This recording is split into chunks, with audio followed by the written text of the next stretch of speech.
Hello, this is Linda Vettrus-Nichols, and have I got a special guest for you, Dieniz Costa. Welcome, Dieniz. Thank you, Linda. Thank you for having me. Absolutely. I just love the work that you're doing in the world and would love to have you share a little bit about how you came to becoming the sexuality power coach that you are. Yeah, so I have a master's in social work, and very early on, I knew that sexuality and identity was something that was a particular interest to me. And after working in the field for many years, I really saw a gap in what the needs of our community um, were. And, there's a lot of therapy out there, but there weren't a lot of coaches focus on this specific area. So I, took it upon myself to be that coach, to create a space for people of all identities, specifically queer, trans identified folks, to have resources to build a life of wellness, to build a life that feels good to them, that supports the work that they're doing in the world, and that really allows them to feel good in their body. Wonderful, wonderful. So incorporating wellness into your daily life. Now, Dieniz, I know you have dealt with fibromyalgia for a Yeah. long time. Like, how many years has it been? So I was actually diagnosed while I was pursuing my master's back in 2012. So right now we're looking at almost 8 years. Wow. Yeah. Yeah. And I was telling you that in an early onset stage of fibromyalgia, and my friend was actually in an early onset stage of lupus, and we ate raw and we ate our way out of those labels, and that was so cool and relieving. And you and I have had some interesting conversations, and really you flare up from stress, so working out the kinks and the stressors in your life has really helped you, right? Yeah, and I've also kind of eaten my way through a lot of the symptoms that come with fibromyalgia. For those who don't know, there's over 250 symptoms associated with fibromyalgia. So everything from restless legs to numbness to migraines to brain fog. And I've been able to really mitigate a lot of those symptoms through food. And over the last year, I was able to lose about 70 pounds, um, Wow. all through eating, not exercise. Yeah, that's always good. I love eating I'm eating right for my blood type, and I'm a B. And it was amazing to me the things that I was just eating thinking, oh, this works for my body, and it didn't. And it wasn't until I just started like hormone changes at 62, and it's like I started to get this big kind of like extra fat on my abdomen. It's like, oh, I never had that. What's that from? And when I started eating right for my type, that thing just like went away so quickly. It was amazing. And I got to eat cheese again, and I thought I couldn't have it. I thought I had a food sensitivity to it, almost an allergy. And once I started eating right for my blood type, then, the cheese that's okay for my blood type was okay for me to eat. I didn't react to it, but I was just pulling my system down so terribly, not eating right for my type, my blood type. Isn't that cool? Yeah, and that's really how I started on my own kind of journey into wellness. Was I a naturopath who put me on my blood type diet and made some, small modifications based on my symptoms. Hmm. But pretty much I've been eating for my type for since 2014. Good. um, more strictly over the last year, and I've seen such benefits from it that I am a huge advocate of really getting to know your epigenetics Yes. and how your genes don't have to control your life. You can control your genes and really eat in a way that triggers healing versus deterioration in your body. Yes, ma'am. Love it, love it, love it. All right, let's move on. Yeah. Okay, so pain is not suffering. Suffering is not pain. So tell us more about that concept. Yeah. So I think this one, I give props to all the Buddhists out there because I really learned this through Vipassana meditation. When you go on a 10-day meditation retreat and your bum hurts and your back hurts and you can't talk and you're eating the same soup every day, you really begin to work with your mind, and you realize that yes, the physical body can be in pain, but the suffering actually happens in the mind, right? So it's when you allow your mind to feed into the pain and expand the pain in some ways, your mind really does expand it. That's when you are really not well, right? And yet the pain physically is a sign, right? It's like an alarm on your car going off telling you your tire pressure is low. Your body is very much reacting in the same way. When you have pain somewhere, it's telling you something's happening internally that is limiting your wellness. Wow. Right? But also you can build on your wellness through your mind, right? So working with your mind, working with your body, understanding it more, fine-tuning, that connection between mind and body, you can create more wellness. Now, it doesn't mean you're going to have complete 100% health overnight, but you will feel better. And in terms of your biochemical composition in your mind and your brain, it is going to shift the more you shift your way of thinking about your pain. And if you don't feed into it, you really begin to create a care system for yourself that's internal, right? We're so used to this external healthcare out here in the world, but really care begins in your mind. Yeah, absolutely. Yeah, and so what you're describing is like mindfulness, and there's also the reticular activating system, which is just like a missile system, and so you put in there what it is that you want in there, and it just like guides you. It starts bringing in all kinds of things that actually align with what you're thinking about, right? Wow. Same idea? Sure. Yeah, cool. All right, so pain equals lack of wellness, right? Yeah, it does. It is a sign that something is not well. And, one of the principles that I work with is 8 dimensions of wellness. And soon I'll be launching a course on that. Stay tuned. But in that, you have 8 dimensions of health and wellness, and each one, some mental health, physical health, emotional health, social health, right? All of these are attributes and components of your wellness, right? So it's not a one-sided thing. A lot of people equate wellness to your immediate physical health, and it's actually more of a holistic circle, right? Of interconnected parts that really, if one is off, you're kind of overstressing the others. So a lot of the time, people start working on like their physical health, but they're not addressing the stress in their life, right? Or the stress at work, or their physical safety. If you're in the queer community, physical safety in this world is always a concern, and we can't pretend that that's not part of our lived realities. And yet we have to work on ways to lower the impact that has on our general well-being. Yeah, absolutely. Interesting.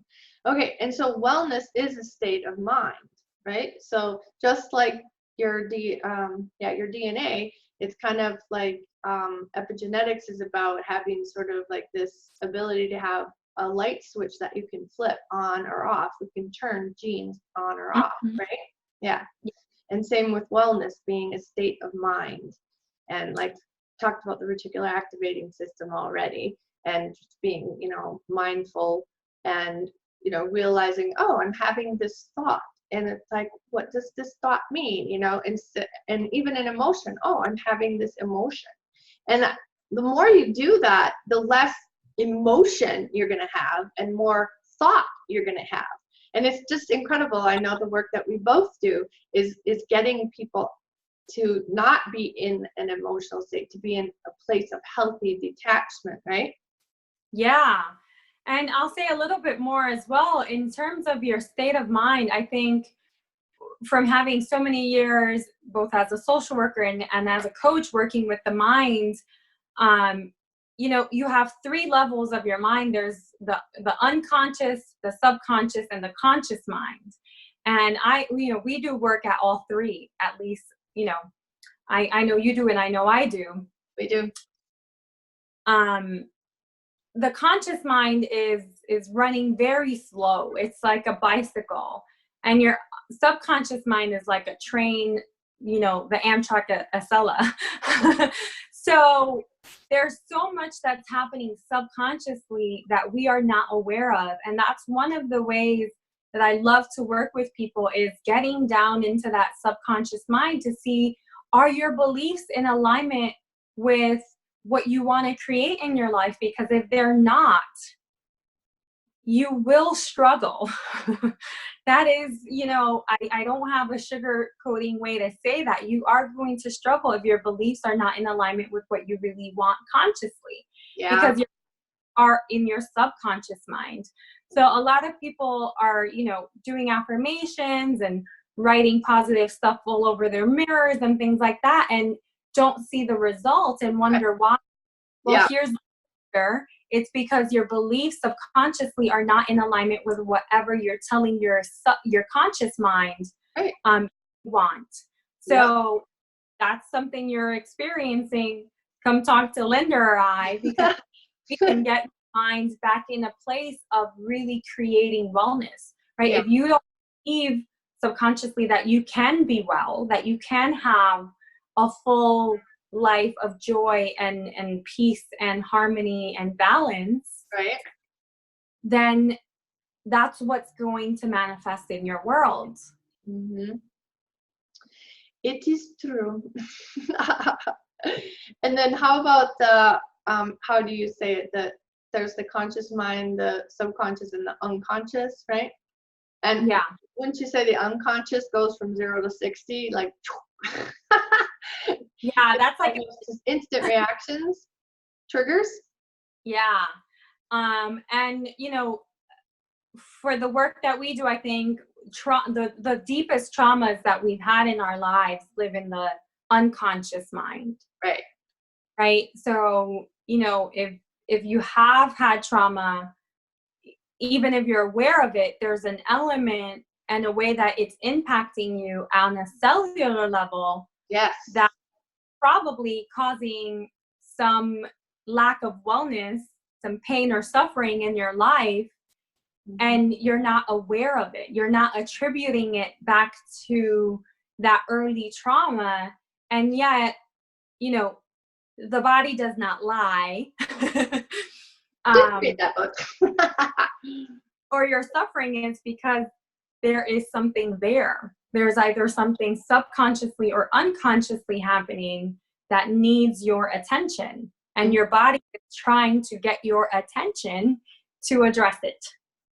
Yes, yes, and yes. So on that note, live a life of care. And so we talked a little bit about it. And we probably want to go into even like helping with hormone changes and stuff at this point too, Dieniz. So beyond what we talked about, what's another aspect of live a life of care? Yeah, so living a life of care, this is my philosophy of life, right? This is the crux of my existence is to live a life of care. It means that everything you do, every action, every thought, every intention that you have is to promote care. Everything that you put into your body is to care for your body, right? I know a lot of us love to eat, the junk foods and the fast foods and things that we know make our body feel yucky,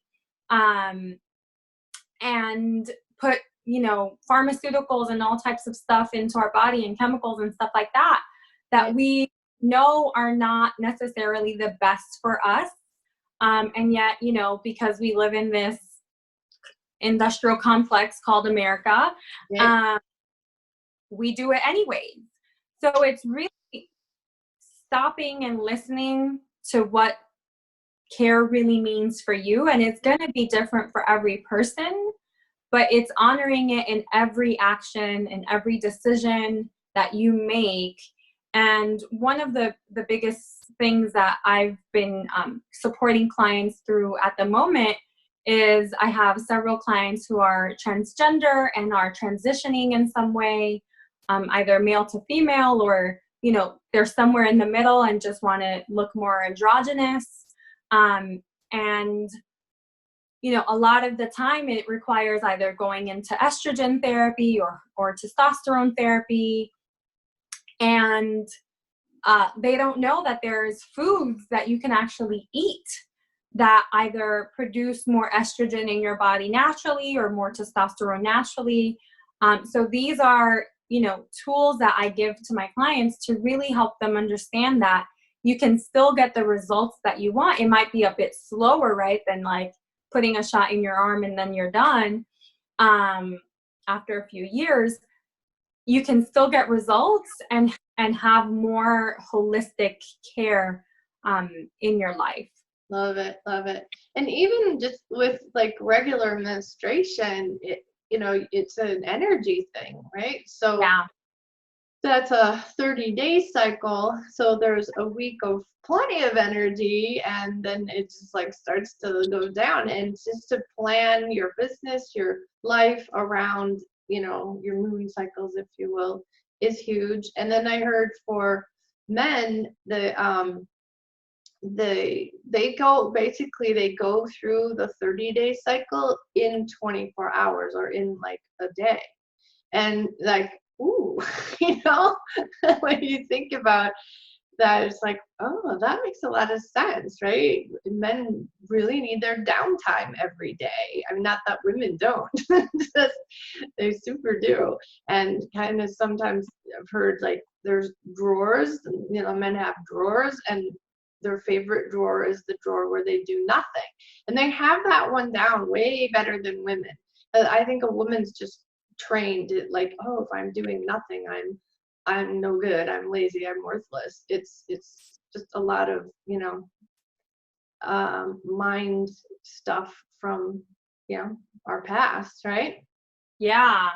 And especially when, we have that 28 to 30-day cycle. And one of the things I've worked on for myself, and I've worked with clients as well, is how do you align your cycle with the moon so that you're releasing with the full moon and, creating with the new moon, and really allowing the energies that are around us to help you, right? Because just like we have cycles, the earth has cycles, the moon has cycles, and we are impacted by that. We are not outside of, all that is around us. So one of the 8 dimensions is environmental well-being. And that has to do with how is your environment impacting you and how are you impacting the environment, right? If it's cold outside, I know for myself, if it's really, really cold, my fibromyalgia goes, bonkers. But then I have my systems in place, my foot warmers, my hand warmers, my blankets, to really adjust my life in a way that allows me to still be available to do what I need to do in the world. Yeah. I feel like I'm taking care of myself in that process, and I'm not just, letting the hustle bustle of life overpower my intention to have a life of care. Cool beans. I love it. All right. Be authentic. What does that mean to you, be authentic? Be authentic. It means be uh, wholly you, Go ahead. right? Being completely yourself. I don't think that God made any mistakes. God, Goddess, whatever you want to believe in, the universe, made any mistakes in creating us. You are how you are for a reason, whether that is a person living with mental health challenges, a person living with disabilities. We are here for a purpose and to learn something through that experience. And, just going back to that slide, I believe it was about a year ago, I was having a conversation with a friend and we were talking about my fibromyalgia, and I looked over at them and I said, I'm very grateful for my fibromyalgia because it has taught me the importance of living a life of care. Yeah. Right? It has made it so that although I was born on International Self-Love Day, right, it has given me a deeper understanding of what that really means. And then how can I bring that to the world? Because if I go through it myself, I can't preach it. If I'm not, you can't preach. If you haven't lived it, you can't preach about that. Right. So that's one of the things I mean. It's really just be true to who you are. If you're someone who needs, 12 hours a day of solitude, honor that, right? Don't try being a social butterfly because you think that that's the way you're going to get business, or that's you're going to find a lover. No, likelihood is you're going to naturally attract the person or people into your life when you are the most authentic, when you are actually radiating your true colors, right? And that might be indigo, which is, rarely seen out here, or it might be hot pink fuchsia, whatever color, you are on the spectrum. Embrace that and don't try being a different color, because really you can't, right? The only thing that you're doing in that process is self-harming, right? And that goes into our first point here, accept yourself. That's a huge part. If you can't show up authentically, you are self-harming because you are denying who you are. You are telling yourself subconsciously that who you are is not okay to be seen by the world, to be expressed in the world. Yeah. So it's about knowing who you are and then accepting who you are and not labeling it as like that's good or it's bad. It just is. And when you vibrate your authentic vibration, everybody around you is forced to change if you haven't been, right? It forces everybody to change. Some will leave, some will stay, some will get a whole lot nicer, and some will get a whole lot nastier. That doesn't mean you have to stay in their world, right? And in their reality. So yeah, I love it. And then fuck your way through life. Tell us about that. I think this one has a couple of different meanings for me. Yes. I really think that part of my journey and part of the journey of many of my clients has been exploring our sexuality, because in many ways your sexuality and your spirituality are one and the same, right? It's the same coin, different sides of it. And it's the biggest thing that we repress in this country is people's sexuality, right? And we see it not just through sexuality, but also through spirituality, with how, domineering religion can be, and, how oppressive certain religions are of sexuality. That is not a coincidence, my friends. That is very much because it's the same energy. You're working with the same energy that you are with sexuality through your spirituality. So in many ways, for you to self-actualize and become your full authentic self, you have to go there. You have to explore your desires. And a lot of your desires will lie in the sexual arena. desire and pleasure doesn't mean sexual, right? It means lots of different things. Even polyamory isn't about sex, right? Right, go ahead.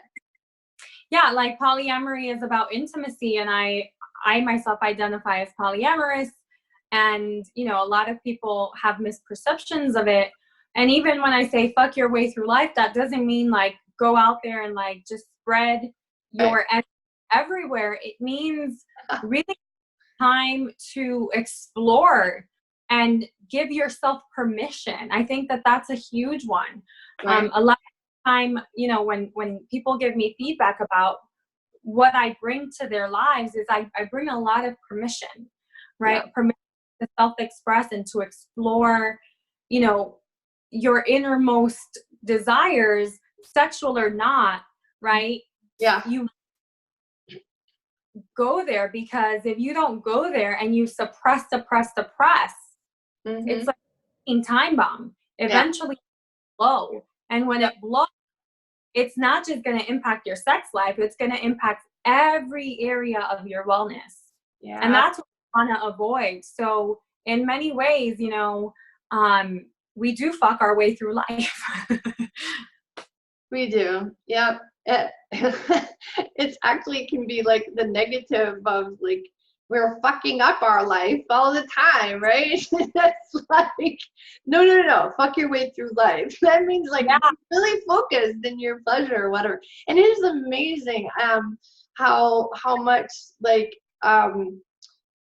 just sexually or sex ed even, you know, that parents didn't used to do, or things didn't used to get talked about. And I remember in high school somebody asking her mom if she had ever orgasmed. You know, my mom thought that was just the most ridiculous question. Like, why would she even ask that? And it's just like, well, then I'm like, well, I guess I'm not gonna be asking you that. You know, why was that a put down? Or like, it wasn't until probably I was 61 years old that I knew that there were like 3 holes down there for women. And it's like, what? There's water that comes out? What? Right? I had no clue, stuff like that. Yeah. And, you know, there's so much. If we just sit and marvel at the body, they're so intricate, right? Like, and for us to even begin to think that in the course of, you know, a lot of people are like, oh, you know, you do that in your 20s, right? Or when you're young. That is just so absurd. I think your sexuality is ever changing, and you know, from your sex drive to how it feels to how it functions, your body is constantly changing. You know, every 7 years we have a completely new body. Yeah. Right. And new hormones. Right. And if you take that into account, you really have to stay in this playful curiosity space with your body. And with life is the same way. Like, if your life is the same today as it was 7 years ago, please call me because it shouldn't be. That is not what this universe intended for us, right? It intended for us to have a dynamic existence here, right? To make changes and shift and grow. And I truly say, if you're not growing and changing, then you're really dying. And I don't believe in aging. I believe in being seasoned, right? So, and part of that is learning that, you know, no one's fucking you over, right? You're just fucking your way through it, right? And it might be a good fuck, it might be a not so good fuck, but regardless of of how good or bad it is, you know, enjoy the pleasure that comes with the fuck. Mm-hmm. Yep, and we're not talking sex necessarily. Exactly. All right. And then the other one is fuck motherhood, and think about the body and how drastically the body changes with pregnancy. It's like, who are you, right? In the mirror, it's like, where did this woman come from? The whole mommy body thing. Whew, that's so huge. It's such a beautiful time, and then it's such a difficult time it's hard on a woman's self-esteem if she lets it be, right? If she's into accept yourself, go with the flow, and here's what we're dealing with now. You don't like it, shift it, change it. You know, you just don't need to label it good or bad. It just is, and then choose different, right? Yeah. And this one, for me personally, it has so many layers to it. Mm-hmm. You know, I think there is so much social structure to what motherhood is. Yeah. And it's so BS. It really is not living up to its potential. Right? And I think that when I say fuck motherhood, I really mean fuck this idea that you have to aspire to be something that is being told to you to be. Yeah. And really figure out what it means to you. Yeah. And for, you know, a lot of us, you know, I'm still not a mother in terms of like I have birthed a child through my vaginal canal or through a C-section or anything like that. But I am a mother to myself, right? My inner child, and doing the healing with my inner child that needs to be done, so that if I do decide to bring a child into this life through my body, that I am not passing on generational burdens and traumas and limitations that have been passed on to me. Right. Doing the work to really see if this is, I want to be a mother because society says I should be, or like the idea of my clock is ticking is coming up in my mind, because these are beliefs that we are taught early on, right? We soak these beliefs when we're so young, and then we wonder, you know, why at 33 your clock starts ticking. Well, you were told when you were in high school that your clock would start ticking. Yeah, right. And now grandmas are having their grandchildren for their daughters. It's like, what? I love that. Or their sons, right? The whole surrogate thing. Wow, it just blows me away. And you know, also I see, and I hate to say it this way, but I see a lot of people bringing children in this world as a way to try to heal some hole or gap in their life, bring purpose or fulfillment into their world. Right. And that kids don't add to those things, but I think too many of us are doing it with that as a goal, rather than understanding and really coming to a place of, I have everything. A child would just be a cherry on top. Yeah, right? Exactly. Right? Instead of like, this child is going to complete my cake. Yeah, it's scary. And even like losing a child and then having another one, or even adopting or whatever, I mean, to literally like replace the loss is like, woo, right? We're just sitting on a whole bowl full of jelly. Yeah. Right?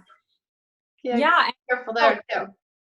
You have to heal, and you have to grieve, and you have to really allow yourself to step into that role way before you're even a parent, right? I think motherhood is something that you do for yourself, and you eventually can do for another person by parenting them. Yeah. But really starts here. And you know, saying goodbye to the fantasy of motherhood, and you know, really into the reality of motherhood, right? Yeah. Like for the commitment, right? Because motherhood is actually a commitment. It is a big one. And the idea in my mind of fuck motherhood is like, no one's perfect, period. You know, so this idea that you have to be the perfect mother, and you know, and all that, you know, right? Yeah, and you don't have to step into this role, right? I see so many moms go years and years without pleasure, without indulging in their desires, both physical and emotional and mental and spiritual desires, because they're so focused on being a mom. Yeah. And being a good parent, and, you know, kind of like put their dreams and their aspirations on a back burner or in the attic in a box at the back. Yeah. You know, and I really think that is the biggest disservice that you can do for your children, because when you do that, you're teaching your child to do that, right? They're absorbing everything you do. So if you're not living authentically into motherhood and being authentic through motherhood, and you really are passing down a pattern that is unhealthy. Yeah, absolutely. And then, you know, people have been told, oh, you can't be a good mom and like work a full-time job, and it's like you can be a great mom doing just about anything with any combination. It doesn't have to do with that. Like, you can stay home with your kids and be a lousy mom, right? Oh yeah. If you're not fulfilled in what really turns your crank, you know, like, there's not a huge percentage of people that, you know, having kids around 24/7 is cool with them. I know a gal's got 10 kids. It's cool with her, right? She slips her writing in here and there, and it's satisfying to her. She even homeschools, you know, a lot of times. So, and she's got a baby, and her daughter has a baby this year too. Right? She's a grandma. I can't believe it. But she thrives on that. That's okay with her. She likes it. Yeah. And if that's who you are in your authentic state, right? Like, more power to you. And the main goal here is be authentic in your way of mothering yourself and others. Like, that is, you know, say fucks to the manual that they give you, and really create what is true and feels good and supports your wellness. That's what the slide should have said. The fuck motherhood manual. There's a nice freebie for you. I think I interrupted you. What else were you saying there? Oh no, I'm good. Good? Okay, cool. All right. So your body is a temple. I like that. It's so true, you know, and it's like, even like ear candling is so spiritual. You get rid of those toxins, and like everything feels so much lighter. And when you feel lighter, there's just like more of the spiritual that can actually come in and enter your body, if you will, right? It's a great it's a great place to be, especially if you've had food sensitivities like me, where your head can get really fuzzy, like you too, you know, very easily. When we keep our temples clean and we don't have to deal with that fuzzy head, it's like gold, right? Yeah. And, you know, I really thought that this principle was so important to spread the word about, because you know, especially as someone, and I know you've been there too, who has chronic illness, you sometimes get resentful towards the body, right? And you're like, why am I in pain? Or like, why, body, what's happening? Right. Especially when you can't figure it out. You haven't gotten the right support or whatever. Or things change. Sometimes, you know, I would have it down, and then all of a sudden the hormone changes were the worst at different stages. And like every 20 years, it's like, oh, now what, right? I mean, I literally, as I was going through my divorce, I got down to 117 pounds. Wow. I'm usually 124 to 128, or was in those days. And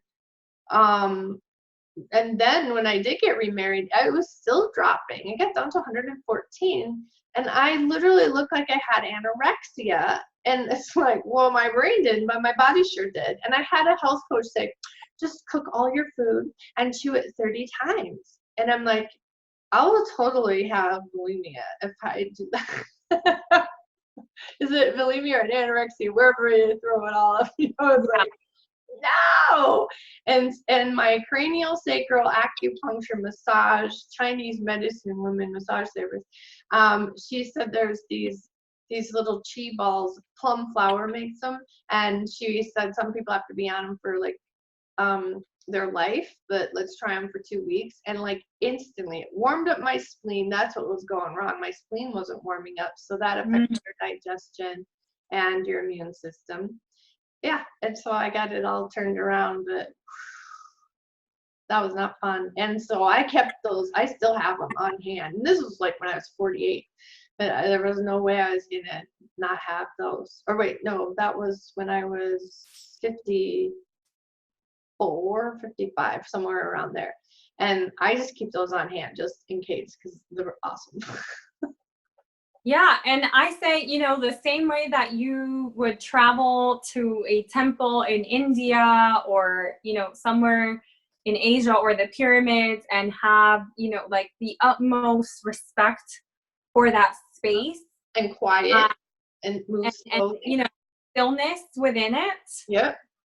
That is what our body is also built to have, right? It needs that. It needs the stillness. It needs, in some way, a reverence of it, because it knows so much more than we give it credit for. Yeah. And that, when we have all these thoughts going on that are negative and self-harming towards the body, right? Like, oh, like, why can't you do this? And what's wrong with you? Right. And we think that we're just saying that in our minds, but everything that happens in our mind is registering somewhere in our body. Right. It's a vibration, just like you yell at the kids do that experiment where they all yell and somewhere at a plant, and the plant just like that. Yeah. Right. Where the other plant they're giving all these compliments to, and it's like flourishes. It's like, how do you think our body is different from a plant? Right. Exactly. So honor your body as if it were a temple, right? Like if you wouldn't, mark and scar and use and abuse a temple, don't do that to your body. And when you're overdoing it, when, you really shouldn't have that drink, or when you really shouldn't eat that burger, or whatever, your body is supposed to in that moment. Mm-hmm. And sometimes we use this like, oh, well, I desire it. And is it a true desire? Or is it right. Honor your desires. That's cool. It is a balance, and there is no such thing as balance. Nothing in this world's ever perfectly balanced. It's just it's balance to pleasure and what you really want, right, in this life, right? And there's like a huge, like a small little thing to distinguish, which is a lot of us in this westernized world overindulge. Yeah. And instant gratification. Mm-hmm. And you have to be mindful of that, and ask yourself and really like listen for the answer. Is this a true desire? Is this really going to add pleasure and wellness to my life? Right. Or am I overindulging? Mm-hmm. Or am I falling into like the peer pressure of like, oh, let's do this. Yeah. Or, oh, let's go out and let's have fun. And, this social persona that you want to embody that might not actually be what your body is needing at the moment. And asking, is this what I really want? Am I really choosing this, or is it choosing me? Right? Mm-hmm. Yeah. Like, I'll say like something like white potatoes tend to just really inflame me, especially my hips, right? And it's like, I like potatoes, like I like French fries, especially. It's like, I like potatoes, but they don't like me. So we're not friends. Yeah. Let I've the friends like go. sugar. I've had to let go of sugar. I've been sugar free now for a bit over a month. And I mean, I had a full, almost nervous breakdown when I was told that I should really stop eating sugar. And I like quieted my body, I quieted my mind, and I really tapped in and tuned in. And I said, is this what I need? Mm, Everything in me was like, yes, nice. this is what I need to do.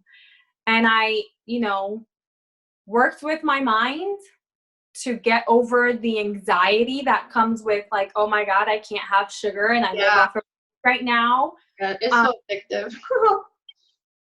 And it has been such a difference, I bet. such a difference. So I will encourage people to really look at, we all have addictions. It could be TV, it could be, music, it could and addictions, there's such a negative connotation to it, but really it's something that you give a lot of attention to. Yeah, so what, right? Decide, is it not working for you or is it working for you? Sometimes it's working and sometimes it's not, things change from day to day. And tap in, tune in. Is it working for you? Is it not working for you? Try it on, right? Like sometimes you're like, okay, I'm going to try not having sugar for a week and see how I feel. And then you realize it makes no difference in who you are and how you feel and your wellness. Yeah. Go back, but a huge part of this is like this curiosity that you have to have. Yeah. Because, this temple is so wise and it has so many hidden secrets. Yeah, right. That you have to stay curious to learning about. Yeah. And that is really the most fun way I can put it is stay curious to what works for you and what doesn't. Yeah. And you're always changing. So what worked this week might not work next week. Yeah, I know that my mom would say that when I was raising my kids, like, oh, it worked. She goes, today. That's the same thing, right? And for my husband and I, we'll eat at the same type of food at different restaurants and get completely different results because, they've got more junk in the food or whatever. So we're really careful. And I eat and when we eat, and sometimes it's just like the next day, and we just go, "Fuck you, bad food."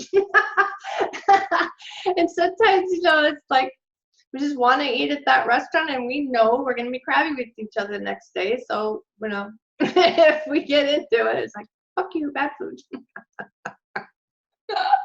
No reason to argue. It was just the food. Okay. Yeah. Let's let go easier. So back to the slide, nourish it, right? Nourish your body because it is that temple. And do you have a tip that, you tend to give people that they don't maybe really know about nourishing their bodies? I mean, I know you're a cuddlist, right? Just the touch alone is very nourishing to the body. So two of the biggest things that three things I think we cannot live without. Air. So, as you can see, I have a little plant back here and I have another one hanging over here and like there's many around my room. But stay aware of the air quality where you live, in your room, in your space. I think that's a huge one. Yeah. And one environmental wellness comes in that is the first layer of like sustenance is the air that you're taking in. Yeah. So make sure that you're nourishing your body with good air and that you're breathing, right? That you're actually like using that diaphragm when you're breathing, because if you're having these shallow breaths, what you're actually doing is limiting the amount of oxygen getting into your cells, which actually makes you gain more weight and age faster. So if you're trying to lose weight, 65% of the weight that you lose actually happens through breathing. Isn't that amazing? It's just, and then there's a book called Your Body's Many Cries for Water. And when we think we're That's, hungry, we're actually thirsty. yes. And I keep a 32-ounce mason jar, and I drink about 4 to 6 of these a day, which is a gallon to a gallon and a half. Wow. But really, you know, the minute I think I'm hungry, I try drinking half of one. And then if I'm still hungry 10 minutes later, then I go and have a snack. Sure. Right? Becoming aware that water is what we're made of, and it's what we most need. And most humans are walking around with severe dehydration. And energetically, their pituitary gland is actually turned off, and you can, check that with a muscle test, but it just doesn't hurt, whenever you think about it, just very lightly tap and turn your pituitary back on, because it's your pituitary that's responsible for the absorption of the water. You can drink water all day, but if you're not absorbing, so what, right? And so that's another tip that I love to give people. Yeah, that's a great one.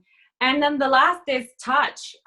We live in this world where there's a lot of over-sexualization of our bodies, and yet the intimacy of and the softness of touch is so deprived. It's happening in immigration detention centers where they're depriving children from touch. It's happening through sex work because, it's a wham bam, thank you ma'am. And, there really isn't that holding.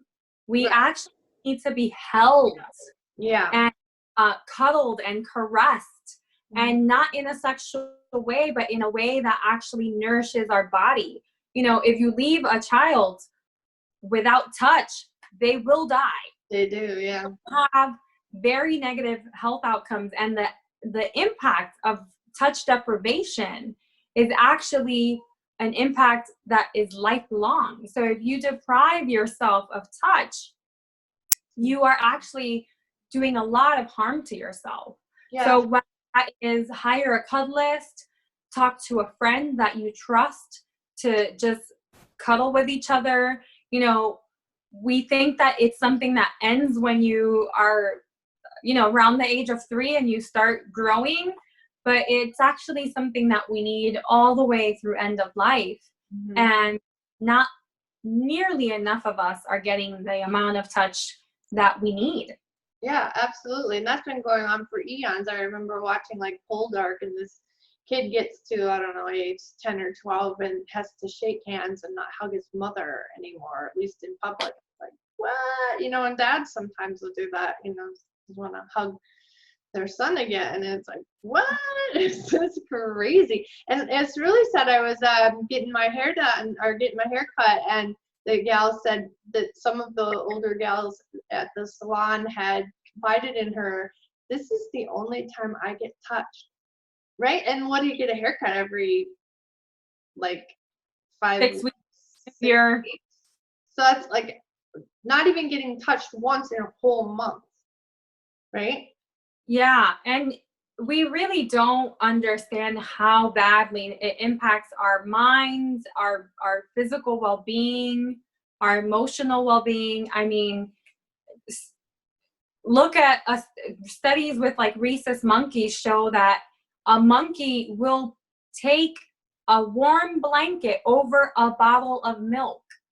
Like, think of how essential it is to our way of being and to our existence that we are actually willing to forgo food and nourishment of the body and have touch instead. Yeah. Well, so it's where we come from. We come from lots of touch. We come from the womb. The water is even touching us, right? Yeah. So go out there, cuddle, give someone a hug, hold it for 30 minutes, make sure it's heart to heart, and do that every day. Even if it's with a stranger, be like, hey, you look like you could use a hug. And on the bus and start hugging them. know. Well, I But really appreciated that we were, Terry was in like a Unity church at one time, and that was about the time I met him. And they were really big on saying, would you like a hug? And so there was time during the service that everything stopped so that everybody stood up and turned to somebody and said, would you like a hug? And I really appreciate that because I'm very visceral, and it's like sometimes I'm an empath and sometimes I want to be touched and sometimes I don't.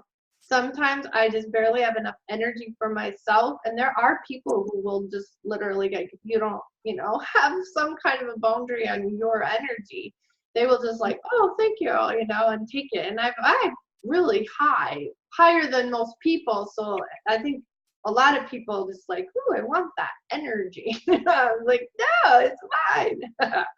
Right? And Terry teaches, like, my husband teaches the pink light, just stand in the shower, pretend, that pink light is coming down on you. And I went to an event, and a behavioralist said, how did she say it? She said, I can't believe you can go to all these big events. And I said, well, my husband covers us in pink. Well, then I went to an event on my own, and I didn't even think to do that.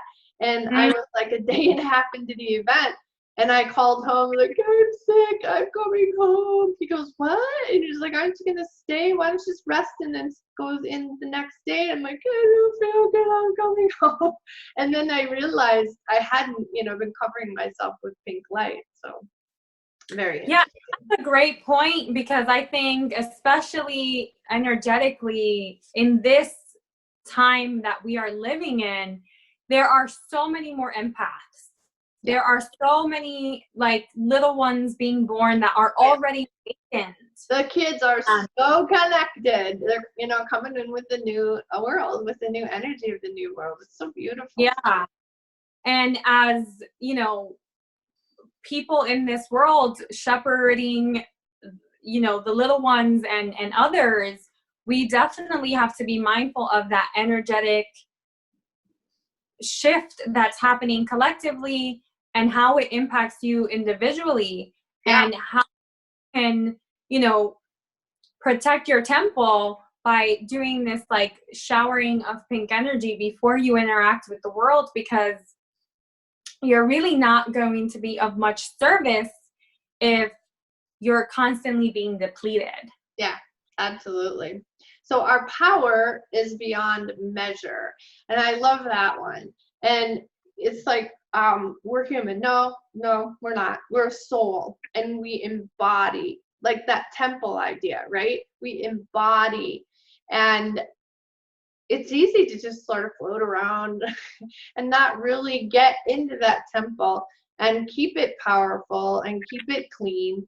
And so I always, have people just get down to that second chakra area. And when there's been sexual trauma, that's really hard for some people to do. And it's really important to be fully embodied. And and your ego your ego's there to protect you, and it can really get going, and it's like, just thank it, right? And then know, hey, I got this. Because if you don't acknowledge the ego, it goes over and recruits your pain body. I was like, hey, remember when this happened? See? And then I was like, ooh, and then all the emotions come up, and emotions are like so unhealthy, and yet we can be allowing emotions to just pass through. Acknowledge them first and know where they're coming from. So, if there's something to change, shift, adjust. I don't even like the word heal, because, like, there is nothing to heal at the level of the soul, right? There's nothing wrong. Yeah. It's perfect. Healing is of the body. Yeah. Right. Mind sometimes. And the mind, your soul is perfectly whole. Yeah. It's divine, your soul, where God is in pure transmission through you. Yeah. And on Facebook, you're like, oh, you see these posts like, my soul is tired. It's like, never. Yeah, no. And especially, I think we we try measuring so many things, from our weight to our height to, you know, how much influence you have on Facebook, and you know how many you get. And you know, it is when we stop believing that our power is in attainment or an achievement or something to measure. And that there's a book called The Art of Possibility by the Zanders. Oh my gosh, it's a husband and wife team. So cool to read. And she's got like a psychology background, and he's like the director of the Philharmonic Symphony or whatever, and he's working with, you know, those perfectionist young musicians, you know, and he is doing such a great job of shifting all of that you don't have to go into all this world of measurement and perfectionism. And really beautiful stories. The work that those two have done in the world already is fantastic. Yeah, and I truly believe, and that's why I named my business Sexuality Power. It's because I believe so deeply in that it is through your sexuality and your spirituality that you fully come into being in your power, right? Power is not something to be attained or measured. It is a way of being in the world, right? It is a presence that comes through you. Yep. And, you know, that's a presence straight from source, that comes through you and radiates into the world in a way that you become a magnet to the things that you desire and the people that you're meant to influence and impact. And, you know, that is where your power lies. It's not in, you know, oh, I have this much in the bank or that much acclamation in a company, or it's not. It's really in the way that you're being in the world. Yeah, and I think, you know, Terry's quote, presence is the point where manifestation becomes action, right? Yes. Oh. And there really is no such thing as manifestation. Even the Bible doesn't have that world. Mm-hmm. Manifest, it means things that are already there are able to be seen, right? So like, what is all this manifestation stuff? It's really just see it, right? It's there. Yeah. Now see it. Claiming it for ourselves, right? I think that there is this scarcity that we're taught, and this self-limitation that we're taught, right? You have to stay small and be small because God forbid you're like too big. You're like a narcissist or an attention seeker or whatever, right? And that is such false beliefs that we are taught. It is a false system. And what's beautiful about where the time we're living in right now is that so much of that is being thrown out, right? And new is coming. And this is obviously with the age of Aquarius. Thank God I'm an Aquarian. Thank you, Lord. That shift is happening collectively, and that is what's bringing more power into this world, and why so many more awakened beings are called into this planet. It's because it is a time of coming into our innate power, into our innate ability to alchemize and see what is already here for us and claim right. Yeah. Amen. And pass the biscuits.